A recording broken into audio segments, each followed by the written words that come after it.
കണ്ണൂരിലേക്ക് പോകാം. ഫെലിക്സ്, ഇപ്പൊ സമരമായി കഴിഞ്ഞു അല്ലെ? 5 മണിയായി, എല്ലാവരും കണ്ണി ചേർന്ന് കഴിഞ്ഞു.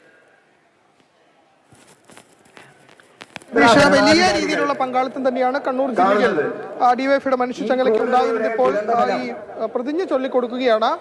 എഴുത്തുകാരൻ എം മുകുന്ദനടക്കം വളരെ പ്രമുഖരായ ആളുകളടക്കം ഡിവൈഎഫ്ഐയുടെ മനുഷ്യച്ചങ്ങലയിൽ ഭാഗമാകുന്നു എന്നതാണ് ഏറ്റവും പ്രധാനപ്പെട്ട കാര്യം. കേന്ദ്ര അവഗണനയ്ക്കെതിരെ പല വിഷയങ്ങൾ ഉയർത്തി ഡിവൈഎഫ്ഐ നടത്തുന്ന മനുഷ്യച്ചങ്ങലയിൽ അതൊരു മനുഷ്യ മതിലായി തന്നെ കണ്ണൂർ ജില്ലയിൽ മാറിയിട്ടുണ്ട്. പ്രത്യേകിച്ചും കണ്ണൂർ കോഴിക്കോട് ജില്ലാ അതിർത്തിയായ മാഹിയിൽ നിന്ന് തുടങ്ങുന്ന ഈ മനുഷ്യ ചങ്ങലയിൽ അതിന്റെ കണ്ണിയായി മാറുന്നു പയ്യന്നൂരുടെ സ്വന്തം എഴുത്തുകാരൻ എം മുകുന്ദൻ. പിന്നീട് അങ്ങോട്ടേക്ക് പോകുമ്പോൾ തലശ്ശേരി, കണ്ണൂര്, പയ്യന്നൂര്, തളിപ്പുറം അടക്കമുള്ള മേഖലയിലെല്ലാം തന്നെ നിരവധി പേരുടെ പങ്കാളിത്തം മനുഷ്യ ചങ്ങലയിൽ കാണാൻ കഴിയുന്നുണ്ട്. പ്രത്യേകിച്ചും സ്ത്രീകളെ, കൈക്കുഞ്ഞുങ്ങളുമായി എത്തുന്ന യുവതികളടക്കം നിരവധി പേരുടെ പിന്തുണ ഇപ്പോൾ ഏതായാലും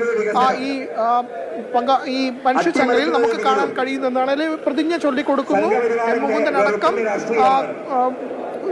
ഈ മനുഷ്യ ചങ്ങലയുടെ ഭാഗമായി മാറുന്നു എന്ന് തന്നെയാണ് ഏറ്റവും പ്രധാനപ്പെട്ട കാര്യം. എല്ലായിടങ്ങളിലും വലിയ പങ്കാളിത്തം തന്നെ കണ്ണൂർ ജില്ലയിൽ ഉണ്ട്. P Jayarajan, M P Jayarajan തുടങ്ങിയ മുതിർന്ന നേതാക്കൾ തലശ്ശേരിയിലും കണ്ണൂരിലുമായി മനുഷ്യ ചങ്ങലയുടെ ഭാഗമാകുന്നുണ്ട്. ഒപ്പം പ്രമുഖരായ പല വ്യക്തിത്വങ്ങളും ഇന്ന് മനുഷ്യ ചങ്ങലയുടെ ഭാഗമാകുന്നു. അങ്ങനെ പല മേഖലയിൽ നിന്നുള്ള ആളുകളെ ഒന്നിപ്പിച്ച് കേന്ദ്ര സർക്കാരിനെതിരായ ഈ ഒരു സമരത്തിൽ, പോരാട്ടത്തിൽ അവരെല്ലാം ഒന്നിപ്പിക്കാൻ കഴിഞ്ഞു എന്നതാണ് ഏറ്റവും പ്രധാനപ്പെട്ട ഒരു കാര്യം തന്നെ. നേരത്തെ മുകുന്ദൻ സർക്കാരിനെതിരെ അധികാര വിമർശനം അടക്കം ഉന്നയിച്ച പശ്ചാത്തലത്തിലാണെങ്കിൽ കൂടി വീണ്ടും അദ്ദേഹത്തിന്റെ ഒരു പങ്കാളിത്തം ഡിവൈഎഫ്ഐയുടെ പരിപാടിയിൽ ഉണ്ടാകുന്നു എന്നതാണ്. അദ്ദേഹം രൂക്ഷമായ വിമർശനം കേന്ദ്ര സർക്കാരിനെതിരെ ഉന്നയിച്ചിട്ടുണ്ട്. അതിൽ 2 ഉദാഹരണങ്ങൾ അദ്ദേഹം ഉയർത്തിക്കാട്ടി. ഒന്ന്, കണ്ണൂർ വിമാനത്താവളം, അത് കേരളം വളരെ പ്രധാനത്തോടെ കണ്ടൊരു പദ്ധതിയാണ്, വളരെ പ്രതീക്ഷയോടെ കണ്ട പദ്ധതിയാണ്. പക്ഷേ അതിനെ കേന്ദ്രം അവഗണിച്ചു. ഒപ്പം തന്നെ കേരളത്തിന് ആവശ്യമായ ഒരു പദ്ധതിയാണ് എന്ന് അദ്ദേഹം പറയുന്നുണ്ട്. പക്ഷേ അതിനോടും അനുകൂലമായൊരു ഇടപെടൽ കേന്ദ്രത്തിന്റെ ഭാഗത്തുനിന്നും ഉണ്ടായില്ല. അങ്ങനെ ചില വിമർശനങ്ങളൊക്കെ തന്നെ അദ്ദേഹത്തിന്റെ ഭാഗത്തുനിന്നും ഉണ്ടായി. ആ വിമർശനങ്ങൾ ചൂണ്ടിക്കാട്ടിക്കൊണ്ടാണ് ഈ ഒരു മനുഷ്യ ചങ്ങല അത് ആവശ്യമാണ് നിലവിലെ സാഹചര്യത്തിൽ. പ്രത്യേകിച്ചും ഇത് തിരുവനന്തപുരത്ത് നിന്ന് ആരംഭിച്ച് കാസർഗോഡ് വരെയല്ല നീളുന്നത്, അത് ഡൽഹി വരെ നീളുമെന്നുകൂടി അദ്ദേഹം പറയുന്നുണ്ട്. നമ്മുടെ അവകാശങ്ങൾ അത് പിടിച്ചു വാങ്ങണം തുടങ്ങിയ കാര്യങ്ങളൊക്കെ തന്നെ എം മുകുന്ദൻ വ്യക്തമാക്കുകയുണ്ടായത്. കണ്ണൂർ ജില്ലയിൽ മനുഷ്യ മതിലായി തന്നെ മാറുന്നു. പ്രത്യേകിച്ചും പല വിഷയങ്ങൾ ഉയർത്തിക്കൊണ്ട് ഡിവൈഎഫ്ഐ നേരത്തെ തന്നെ വലിയ പ്രതിഷേധങ്ങൾ നടത്തിയെങ്കിൽ അതൊരു മനുഷ്യ ചങ്ങലയായി മാറി. കേരളത്തിന്റെ അങ്ങേയറ്റം മുതൽ ഇങ്ങേയറ്റം വരെയും അതിനെ ശക്തമായ രീതിയിൽ മുന്നോട്ട് കൊണ്ടുപോകാൻ ഡിവൈഎഫ്ഐക്ക് കഴിഞ്ഞു എന്ന കാര്യത്തിൽ യാതൊരു തർക്കവുമില്ല. വലിയ പങ്കാളിത്തം, അത് പ്രായമായവരെ, കുട്ടികള്, സ്ത്രീകൾ അടക്കം വിവിധ മേഖലകളിൽ നിന്നുള്ള ആളുകളെ അടക്കം ഒന്നിപ്പിക്കാൻ, കൈകോർത്ത് പിടിക്കാൻ ഡിവൈഎഫ്ഐക്ക് സാധിച്ചിട്ടുണ്ട് എന്നതാണ് ഏറ്റവും പ്രധാനപ്പെട്ട കാര്യം. ശരി, മനുഷ്യച്ചങ്ങല സിന്ദാബാദ്. റെയിൽവേ മേഖല തച്ചു തകർത്തു. റെയിൽവേ മേഖല തച്ചു തകർത്തു. കേരളത്തിന് അവഗണിക്കൂ. കേരളത്തിന് അവഗണിക്കൂ. കേന്ദ്രം വാഴും ഭരണക്കാരെ. കേന്ദ്രം വാഴും ഭരണക്കാരെ. നരേന്ദ്രമോദി സർക്കാരെ. നരേന്ദ്രമോദി സർക്കാരെ. നിങ്ങൾക്കെതിരാണ് ഈ സമരം. നിങ്ങൾക്കെതിരാണ് ഈ സമരം. ഡിവൈഎഫ്ഐയുടെ ഈ സമരം. ഇൻക്വിലാബ് സിന്ദാബാദ്. ഇൻക്വിലാബ് സിന്ദാബാദ്. ഡിവൈഎഫ്ഐ സിന്ദാബാദ്. ഡിവൈഎഫ്ഐ സിന്ദാബാദ്. ഡിവൈഎഫ്ഐയുടെ മനുഷ്യ ചങ്ങല ദൃശ്യങ്ങളാണ് പ്രേക്ഷകർ കാണുന്നത്. സംസ്ഥാനത്തിന്റെ വിവിധയിടങ്ങളിൽ നിന്നുള്ള സമര ദൃശ്യങ്ങളാണ്. മനുഷ്യ ചങ്ങല തീർത്തുകൊണ്ട് കേന്ദ്ര സർക്കാർ അവഗണനയ്ക്കെതിരെ ഇനിയും സഹിക്കണോ ഈ കേന്ദ്ര അവഗണന എന്ന മുദ്രാവാക്യവുമായാണ് ഡിവൈഎഫ്ഐ സമരം സംഘടിപ്പിച്ചത്. സംസ്ഥാനത്തുടനീളം വലിയ ജനപങ്കാളിത്തം ഇതിന്റെ ഭാഗമായി ഉണ്ടായി. ഒട്ടുമിക്ക നേതാക്കളും അണികളും ഒക്കെ തന്നെ ഇതിന്റെ ഭാഗമായി മാറി. എം മുകുന്ദനടക്കമുള്ള പ്രമുഖരും ഈ മനുഷ്യ ചങ്ങലയിൽ അണിചേർന്നു.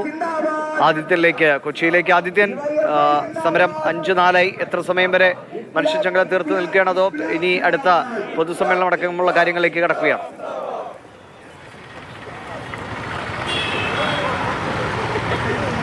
നിതീഷ്, പൊതുസമ്മേളനത്തിലേക്ക് കടക്കുകയാണ്. ഇപ്പോൾ പ്രവർത്തകരൊക്കെ പൊതുസമ്മേളനത്തിൻ്റെ ഇടത്തേക്ക് പോവുകയാണ്. മനുഷ്യച്ചങ്ങല എറണാകുളത്തൊരു 5-6 മിനിറ്റ് മുന്നേ ആരംഭിച്ചു. മനുഷ്യച്ചങ്ങല വളരെ വലിയ ജനക്കൂട്ടമാണ്. എറണാകുളം ജില്ലയിലാകെ 50,000-ഓളം പ്രവർത്തകരെയാണ് പ്രതീക്ഷിച്ചിരുന്നത്. ഏകദേശം അതിൽ കൂടുതൽ പ്രവർത്തകർ എത്തുമെന്നാണ് പ്രവർത്തകരുടെ പ്രവചനം. ഇപ്പോൾ എറണാകുളത്തെ കിഴക്കമ്പലം, തേവര, പറവൂർ അങ്ങനെ വിവിധ മേഖലകളിൽ നിന്ന് പ്രവർത്തകരെത്തി മനുഷ്യച്ചങ്ങലയിൽ അണിചേരുകയാണ്. വലിയ ആൾക്കൂട്ടം തന്നെയാണ് എറണാകുളം ജില്ലയിലെ വിവിധയിടങ്ങളായി. ദേശീയപാത 44-ലും ദേശീയപാത 544-ലുമായി അണിചേരുന്ന ജനക്കൂട്ടത്തെയാണ് നമ്മളിപ്പോൾ കാണുന്നത്. വലിയ ജനക്കൂട്ടം. എന്നാൽ ഏറ്റവും ശ്രദ്ധേയമായ ഒരു കാര്യം, അത് ഗതാഗതത്തെ ബാധിച്ചില്ല എന്നത് തന്നെയാണ്. ദേശീയപാതയുടെ വശങ്ങളിലായി സമീപിച്ചിരിക്കുന്ന കൃത്യമായ നിർദ്ദേശങ്ങളോടുകൂടിയാണ് മനുഷ്യച്ചങ്ങല സംഘടിപ്പിച്ചത്. വലിയ ഗതാഗതക്കുരുക്കൊന്നും തന്നെ ഉണ്ടായില്ല. ഗതാഗതക്കുരുക്കിനെ മറികടക്കുന്ന തീരുമാനങ്ങൾ ഉണ്ടായിരുന്നു, വഴി തിരിച്ചുവിടാനുള്ള തീരുമാനങ്ങൾ ഉണ്ടായിരുന്നു. പക്ഷേ അതൊന്നും മനുഷ്യച്ചങ്ങലയെ ബാധിച്ചില്ല. മനുഷ്യച്ചങ്ങലയെ കവച്ചു വെക്കുന്ന രീതിയിൽ ഒരു മനുഷ്യ മതിൽ തന്നെ, ഒരു മനുഷ്യ കോട്ട തന്നെ ആവുന്ന രീതിയിലേക്കുള്ള ആൾക്കൂട്ടത്തെയാണ് പ്രായഭേദമന്യേ 2 വയസ്സുള്ള കുട്ടികൾ മുതൽ 8 മാസത്തോളം പ്രായമുള്ള കുട്ടികൾ മുതൽ കുടുംബത്തോടെ ആളുകൾ എത്തുകയായിരുന്നു. കേന്ദ്ര സർക്കാരിനോടുള്ള ഒരു പ്രതിഷേധം, ശക്തമായ പ്രതിഷേധമാണ് എറണാകുളത്തും രേഖപ്പെടുത്തിയത്. ശരി, കോഴിക്കോട് മാനാഞ്ചിറയിലേക്ക് പോകാം. രാഹുൽ കെ വി ഉണ്ട്. രാഹുൽ, പ്രതിഷേധം കഴിഞ്ഞു, ഇനി പൊതുസമ്മേളനത്തിന്റെ സമയമാണല്ലേ?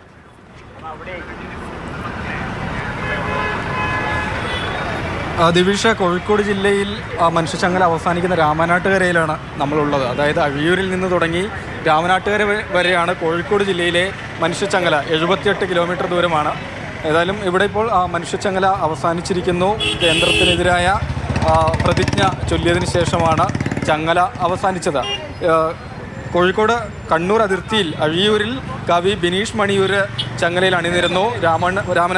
രാമനാട്ടുകരയിൽ സമാപന സ്ഥലത്ത് ദേശീയ ഹൈജമ്പ് താരമായ ആൽബ മനോജാണ് അണിനിരുന്നത്. ഏതായാലും പ്രതിജ്ഞ ചൊല്ലിയതിനു ശേഷം റെയിൽവേ മേഖലയിലും മറ്റു സമഗ്ര മേഖലയിലും കേന്ദ്ര സർക്കാർ തുടരുന്ന അവഗണനയ്ക്കെതിരെ ഒറ്റക്കെട്ടായി അണിനിരക്കണം, പ്രതിഷേധിക്കണമെന്ന പ്രതിജ്ഞ ചൊല്ലിയതിനു ശേഷം മനുഷ്യച്ചങ്ങല ഏതായാലും അവസാനിച്ചിരിക്കുകയാണ്. കോഴിക്കോട് ജില്ലാ കേന്ദ്രം എന്ന് പറയുന്നത്, നേതാക്കന്മാർ അണിനിരക്കുന്നത് മുതലക്കുളത്താണ്. അവിടെ ജില്ലയിൽ നിന്നുള്ള MLA-മാർ, MP എളമരം കരീം ഉൾപ്പെടെയുള്ള നേതാക്കൾ പങ്കെടുക്കുന്നുണ്ട്.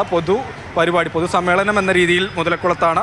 ഏതായാലും കേന്ദ്രത്തിനെതിരെ പ്രതിജ്ഞ ചൊല്ലിയ ശേഷം DYFIയുടെ മനുഷ്യച്ചങ്ങല അവസാനിച്ചിരിക്കുകയാണ്. അണമുറിയാതെ യുവജനങ്ങൾ, എല്ലാ വിഭാഗത്തിലും പെടുന്ന ആളുകൾ മനുഷ്യച്ചങ്ങലയിൽ പങ്കെടുത്തു. ദിവിഷം. ശരി, രാഹുൽ കെ വി ആണ് വിവരങ്ങൾ നൽകിയത്.